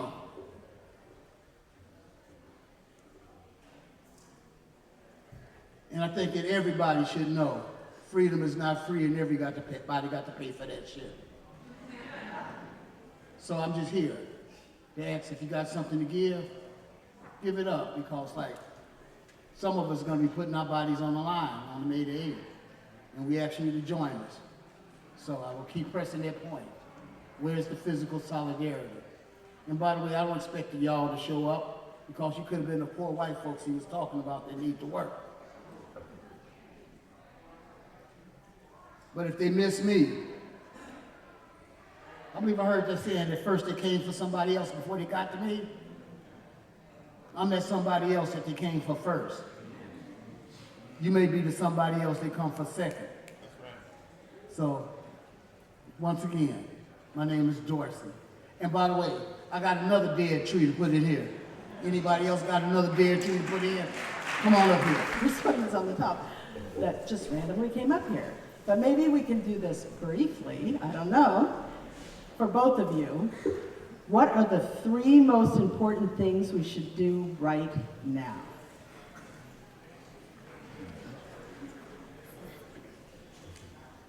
Organize, organize, organize.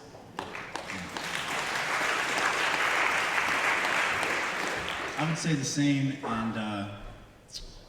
and I would also say, you know, that it's important for us, if we're going to push back on this dominant narrative that I was talking about with regard to this rugged individualism, this notion of meritocracy, and you get what you put in. We're going to have to, and I think that's critical because I do think it's a linchpin of the maintenance of white supremacy, capitalism, patriarchy, etc. That we're going to have to push back not just with data and statistics and even history, as important as they can be. We're going to have to push back with our own story. And this may seem very trite, but here's the thing. Every one of us in this room, even if you don't have a lot of power and a lot of money, you have power over your narrative. You know how you got where you are, good, bad, and otherwise. And you know that whatever success you've had in life, professional, academic, personal, relationship, whatever it is, you had help to get there. And part of what keeps the myth of individualism and rugged meritocracy and all of that in place is that we're all, we want to believe that we've earned whatever we got, and we all know better. So I'm challenging you to get clear on your own story and share that story with other people so they understand that you understand and you understand that you understand that things are more complicated, because the more that you share your story and undermine that narrative, the harder it is for the people who hear your story to believe that they earned everything they've got, and the harder it is for them to continue to look down on the people who don't have. So I want you to organize, but also clarify for yourself your own story. Do some radical autobiography for yourself, and then don't be afraid to share that so people understand that we've all had help. Some of that help was about race, some of it was about class, some of it was about gender, some of it was about sexuality, some of it's about being able-bodied, some of it's just luck. Some of it's just about that teacher or that mentor that came into your life when you were struggling at 14 or 15 and believed in you and nobody else did. That isn't something you earned, but it's something you got, and when you are clear on that, then you know what your obligations are vis-a-vis other people. Oh my God, y'all. There's some great questions here. I'm trying to group them together, and there's probably enough for 2 hours more of conversations. So there's a couple here from people of color. As a black person, how do I talk to white people about white privilege? And how do you start the conversation to educate white liberals, progressive, conscious white people? So maybe, and then Tim, along those lines, how does your conversation change based on where you are in the United States? So maybe connected to that. Where I am, like geographically? Yeah. Okay. You want to go first with the first part, and then I'll jump in after? Or stuff about white privilege, how do you talk to white folks? I like the way you talk to white folks, actually. You know, I haven't been having that much success with that conversation.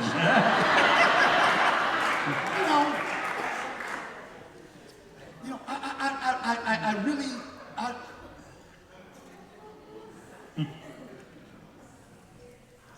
how about this? So when you weave in a story, right? When I tell you that I'm the executive director of legal services for prisoners and children, and I was convicted of a serious crime, most people think that I was just struck as being lucky, as opposed to I put in a great deal of work. And I learned how to read when I was in prison. Me not cursing when my grandkids was here wasn't the most important thing that was happening for me.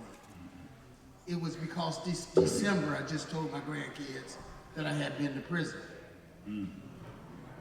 So me actually doing this in front of them was extremely important for me. So for everybody in SURJ that gave me an opportunity to do that with my grandkids, I'm extremely, extremely grateful. When I'm the Executive Director of Legal Services for Prisons with Children, people will walk into my office and assume that any other white person in the room is my boss. It could be any white person. It could be a homeless white person with one shoe on. And they will start looking around me. Right? Talking about the privilege to white folks who assume that somehow that this shit ain't really happening is really difficult for me at times. So half the time, before I get into the struggle outside the office, I got to shore up the front of the office to make sure that white supremacy and racism don't walk through the door. Because at a certain point, I can have a whole group of cool white people. What comes in off of the street could corrupt the crop that I got. So how do you say, you know, I think you're bright, but you're also privileged. And privileged in a real particular way. You know, and the conversation about how do you talk about supremacy is that when they're talking to you, they start using judgmental terms like right and wrong. And how do you say, can we have effective and ineffective, correct and not correct? And you challenge some of those notions. How do you have that conversation to say, your academic training do not trump my life experience?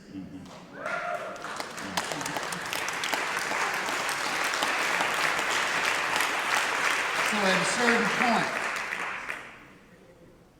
is what happened that the university I learned from was San Quentin State University. And it may not have been Harvard, but I actually spent 7 years in the law library to figure out how to come from up under a life sentence. So what you learned in school couldn't have been as important as what I learned in San Quentin.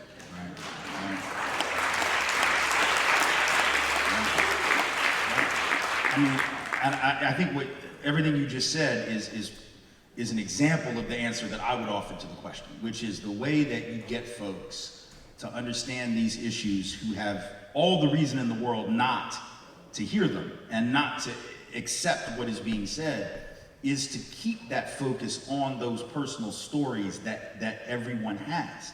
It's one thing, you know, to come at somebody with a bunch of data and information and statistic, and I'm not saying that's not helpful, and for some people it is very important.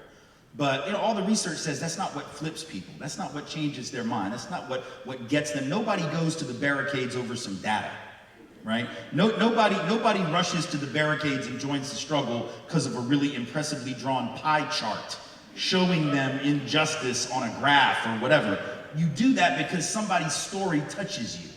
So if you're a person of color dealing with white supremacy, sharing those stories when you feel able to, because I realize that for people of color to share those stories with white folks, there's risk associated with that. So I'm not saying just go out and just find white people and tell them your stuff. Like, I realize that would be absurd. But when you feel empowered enough to share that story, that's the stuff that matters, right? That's the stuff that's really gonna make a difference. And for white folks who are trying to talk to other white folks, it's about sharing yours, because if I'm trying to get another white person to see their privilege, I gotta start with mine, right? If I'm trying to get another white person to see their own biases, I gotta start with mine. Nobody wants to go first. Nobody wants to put their shit in the street, as we say in the South, right? So if nobody else wants to put their shit in the street, I'll put mine out there, right? Which, now that I said the South, that gets me to the other question about geography. So I don't think that my job, look, I'm from the South, I've been in the South all my life, but I've also traveled to every state in this country doing this work. And And I've been in Bermuda and I've been in Canada doing the work as well. And I can tell you that I don't see a whole lot of difference quantitatively in racism and the levels of racism and white supremacy in any region versus another. I think it looks different, it plays out different, and it sounds different. There are qualitative differences at the margins, but quantitatively not a lot of difference. And so my work isn't much different when I'm in Alabama as opposed to when I'm in California, except insofar as this. When I'm in Alabama, nobody looks at me like I'm speaking a foreign language when I talk about white supremacy and racism. They may not like what I'm saying, they may not appreciate the tune that I'm singing, but they know the language. But when I come out west, or when I go up north, and when I go to the places where the nice white liberal people live, and the nice white progressive people live, and the nice white wannabe leftists live, who are white and who believe they have it all together because they have the proper dialectic and read all the right anarchist tracts, when I go to those places, now, see, because we're getting now to get real, like really real. Right? When I go to those places where the radical white people live, where the white people who are down live, there's still an awful lot of white people not down who think that I have no business being out here because I need to go back south where the problem is. First time I came out to the Bay Area was 1995. I came out here to do some work against Prop 209, which y'all will remember was the thing that got rid of affirmative action. I remember people telling me, why are you out here? Why aren't you back home in the South where the problem is? And I was like, look, y'all, we aren't doing this shit in Tennessee yet. Y'all are doing this. And some of y'all came to my part of the country to help us out. I'm just paying it back. That's all I'm doing. I'm trying to come and pay it back. Because some of y'all clearly don't realize that you're infected with the same sickness. So I don't think it's any different no matter where you are in the country doing the work. And I think sometimes people in California, particularly in the Bay Area, get incredibly full of themselves and their progressive politic and their radical politic.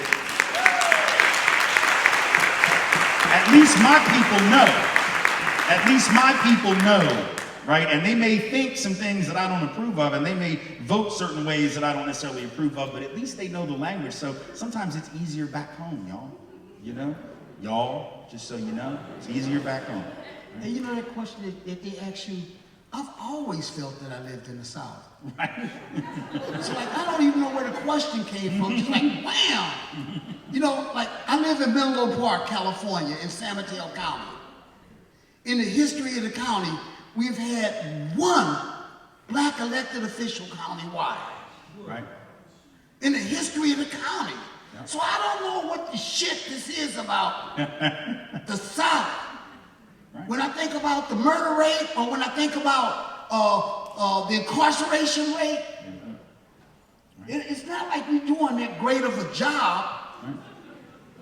Right. California built 27 prisons from after 1980, one college, one four-year college, and you know, Malcolm said it, right? Malcolm said the South was everything south of the Canadian border.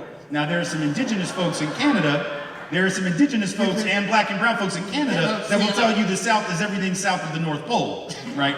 But yeah, it's not really about the traditional South versus the North or the West or anything else. Then when you talked about that privilege thing a little bit earlier, it's like I stayed a half a mile from Facebook.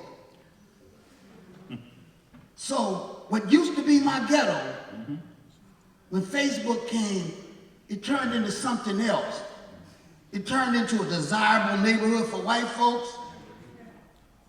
And then suddenly my lean-to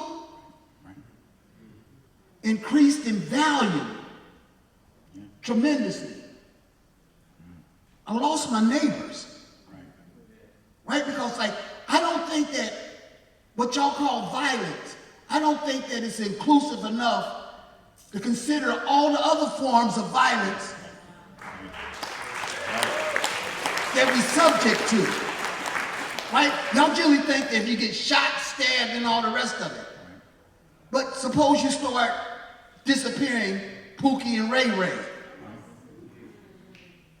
Is that violence? You know?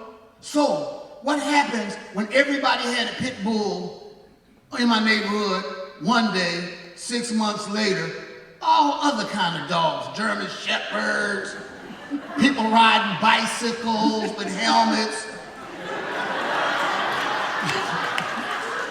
We didn't have no helmets.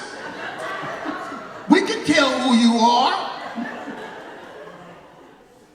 So at a certain point, next time you hear that question about geography, when we fully engage in the practice of white supremacy and racism right here, this is my South. Right. I don't have to go to Alabama to experience getting beat up in Sacramento, That's right. getting shot at the BART station. I don't have to go to the South for that. So I assume that if you got shot at the BART station, the Fruitville BART station, or you got shot at Medgar Evers University, you're still shot. I'm getting better at holding these cuss words. So one question I'm going to answer. Somebody asked, what are the hours needed on May 8th for folks to participate? So we're organizing carpools to go up there, and there may be buses. We're figuring this out. But the program up there starts at 9 a.m. There's going to be an opening rally, and then the person asks, is training required or desired? We're going to have some conversations while we're up there, particularly among white folks, about how we carry ourselves when we're following the leadership of people of color. And in this particular case, we're following the leadership of folks who've been incarcerated, who are impacted by the prison industrial complex, who are going to do the lobbying. We're not doing the lobbying, we're supporting those who are. And so it ends approximately around 4.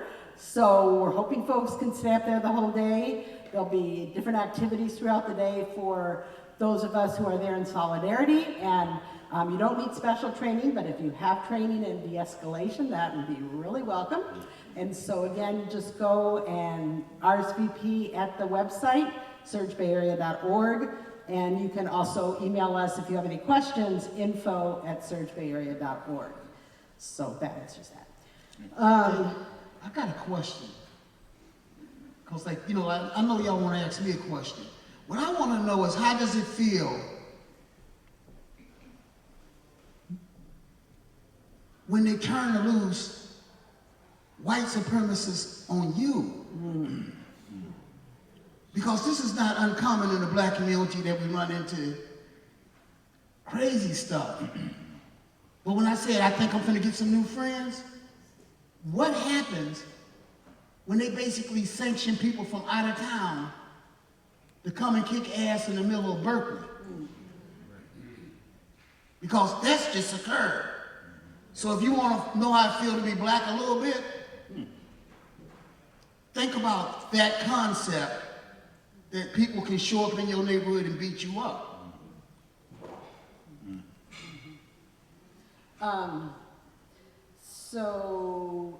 There's a question, somebody writes, I find a strong urge to prove that I'm a good white person by showing how much I know about oppression. But when I do that, I tend to separate myself from them and not convinced it's the best way to dismantle white supremacy. Can you share your thoughts about this? And maybe connected with that is, what do you say to white allies who ask their black and brown friends, what can I do? I'm just one person. Well, I think there is a tendency that we have white folks, and then again even more white men, and even more straight white men and cisgendered white men and able-bodied white men. I mean, the more privileges you have, the more sort of systemic advantages you have, the more likely you are to feel that, like, demonstrating knowledge and mastery of a subject, quote unquote, is really the important thing, right?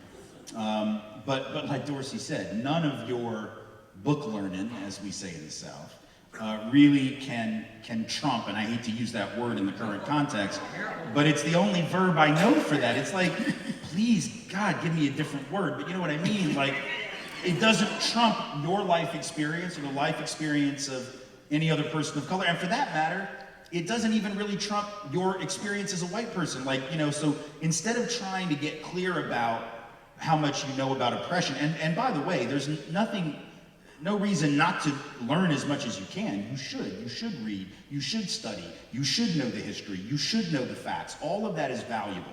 Maybe not to convince someone, but it's valuable to feel secure in your own knowledge of what you know, and there's value in wisdom. There's value in learned wisdom.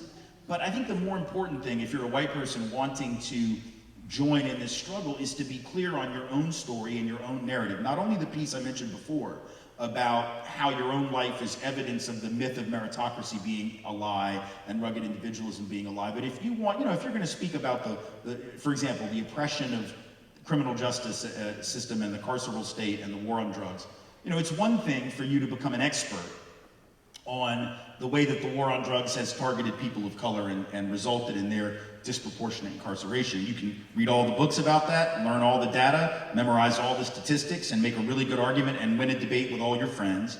And that will mean nothing in the long run. Or you can be brutally honest about all the times that you broke the same damn laws and didn't go to jail. I mean, the reality is you're an expert in your own life. That's all I ask you to be an expert in. If you're white, you're not gonna be an expert in black and brown folks' experience. They're the experts on that. Ask them. They'll tell you, listen to them, read their books, go to their speeches, listen to their videos online, right? But you're an expert in your stuff. I mean, I know the only reason I'm standing here today is because the war on drugs is racist, right? Because if it weren't, I wouldn't be here. I'd be in prison, right? I mean, that's just the bottom line truth. I came back from a college debate tournament in April of 1988, coming back from San Antonio to New Orleans, Louisiana, where I was on the debate team at Tulane. I got stopped in Gonzales, Texas. I don't recommend it. I got stopped in Gonzales. It was me, my debate partner, another debate team, 2 people, and the coach. Got pulled over. I was very nervous because I knew what was in the car, other than debate evidence. I knew that in the briefcase of my coach at that very moment was 1.5 ounces of weed, an 8-ball of coke, 12 sheets of acid, and about 24 hits of X. That, my friends, in case you were unaware, is not drugs for personal consumption. That is drug with the intention of resale, because our coach was a dealer on the debate circuit, dealt to debaters and other debate coaches. So I know what's in the car, and I just got stopped. And the cop comes up to the window, puts the flashlight in the window. I'm looking for my ID. Felt like took me 30 minutes, couldn't find the damn thing. I'm going through my wallet, where's my ID? Where's my ID? He's like, do you want to come back to the cruiser and sit there? The light's better. I'm like, yeah, I don't really want to, but. So I go back to the cruiser, I sit down, he's right, the light's really good in there. I'm going through the wallet, still can't find it. All of a sudden I find my fake ID. He sees it. He goes, isn't that it? I'm like, no, I don't know what that is, that's something else. But it said driver's license on the damn top, and he saw it and he knew, right? And just as he's reaching for the wallet to grab it, where he would have proof of, at that point, just a misdemeanor, punishable by $5,000 and maybe 30 days in jail, I find my real license. Here it is! And I give it to him, he looks at me, gives me a look that says he knows, right? And he writes me a ticket for $75 and he sends me on my way. Now, if you think that car wouldn't have gotten tossed if I was black or brown, then you haven't been paying attention. Not tonight, but just to life, right? Because if I'm a person of color exhibiting that level of nervousness, clearly in the possession of a fake ID, that car is going to get tossed, those drugs are going to be found, and I'm going to do 20 years in prison in the state of Texas, because that's what the punishment would have been at that time. Trust that. That story right there is more important than all the data that I could have shared with you, and I guarantee you plenty of you in this room have got similar stories. Tell those. Be clear on those. Use those as organizing tools. You don't have to be an expert on someone else's experience. Be an expert on how whiteness has shaped your life. For men who are dealing with sexism, don't try to be an expert on the experiences women have with misogyny and patriarchy. Be an expert on what misogyny and patriarchy have insisted you do, have demanded of you, have caused you to have to sacrifice as a part of your humanity, because you are an expert on that. So stick with that. And you know, like, for me, it comes across a little bit different. The way it comes across to me, that when I meet that person that's that expert, most of the time, based on more articulation, they think that I'm uneducated. And to the most part, I find it extremely interesting when I'm standing up and they being an expert on the prison industrial complex, and I know that that was me, Angela Davis, and some other people that took an obscure term out of a Mike Davis book and taught the world how to say it. It feels extremely odd. Or when I'm having somebody regurgitate Michelle Alexander's work of the new Jim Crow, and I'm in the book, sort of feel fucked up sometimes.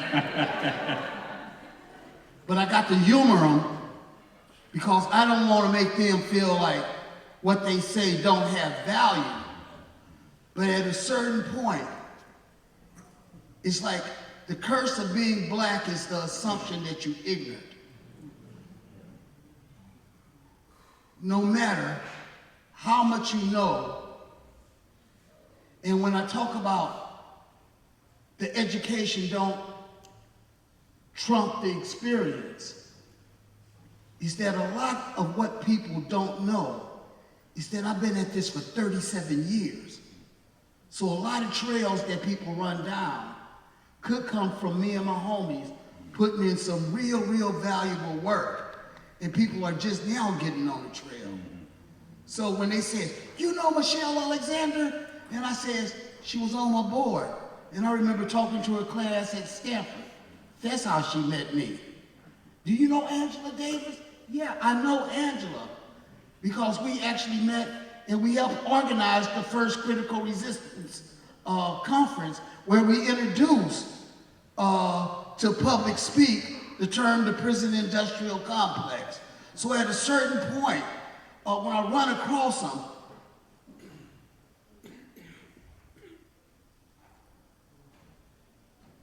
is how do I handle not the expertise, but how do I handle white arrogance sometimes? And how do I handle it in a way that I come out of it with an ally and a comrade as opposed to just somebody else I cussed out?